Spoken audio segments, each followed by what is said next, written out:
Welcome back to another SCP reading, dear researchers. Today we're going to be reading SCP-336, Lilith.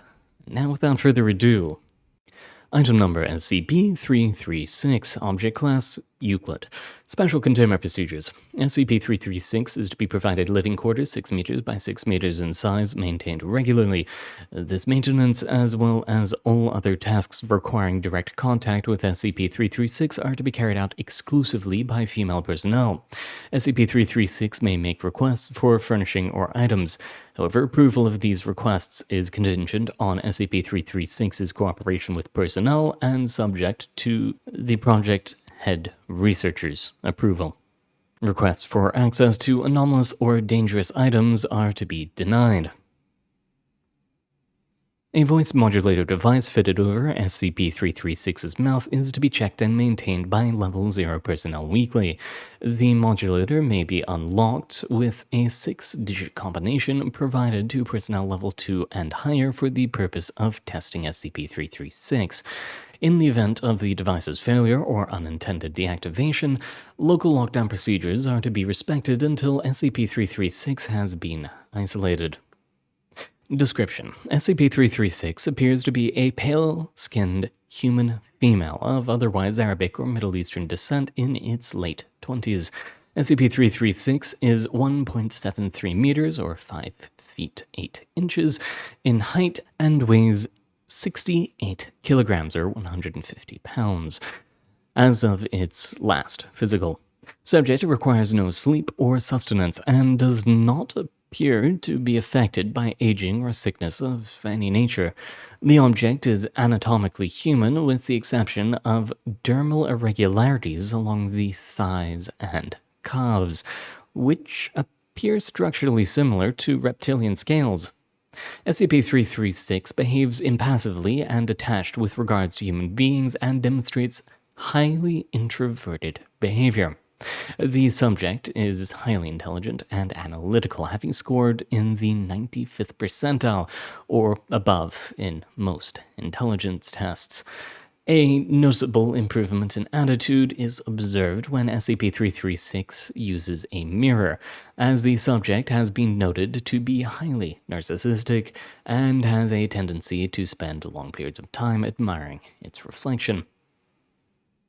Human subjects directly exposed to the unobstructed vocalizations of SCP-336 experience one of two effects depending on the presence of a Y chromosome in the subject's genome.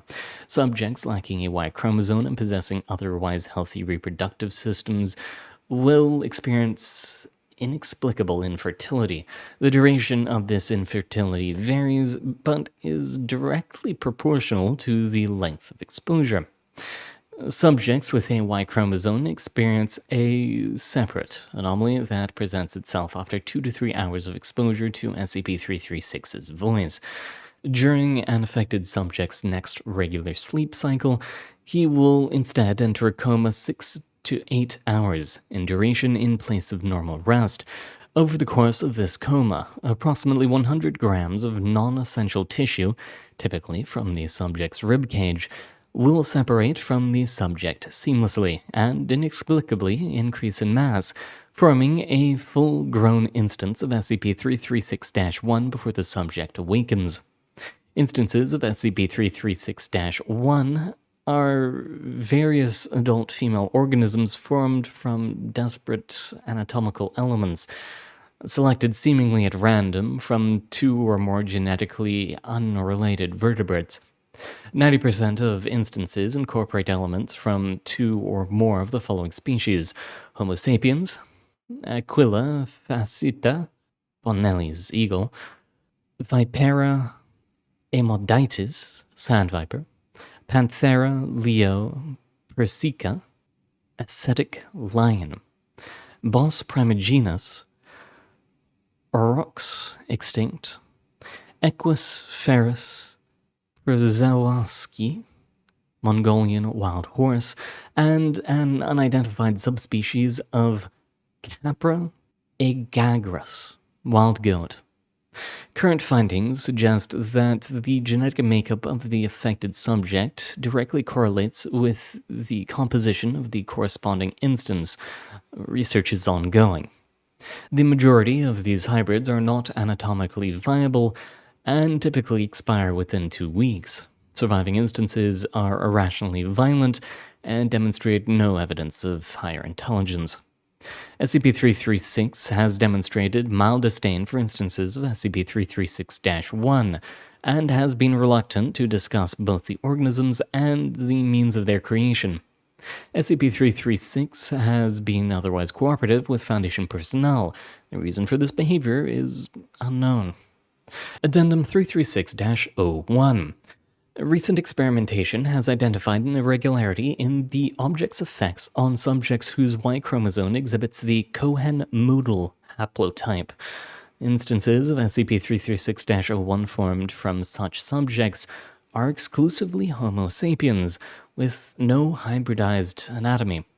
Additionally, these instances demonstrate intelligence and limited innate knowledge, including fluent speech in the subject's native language.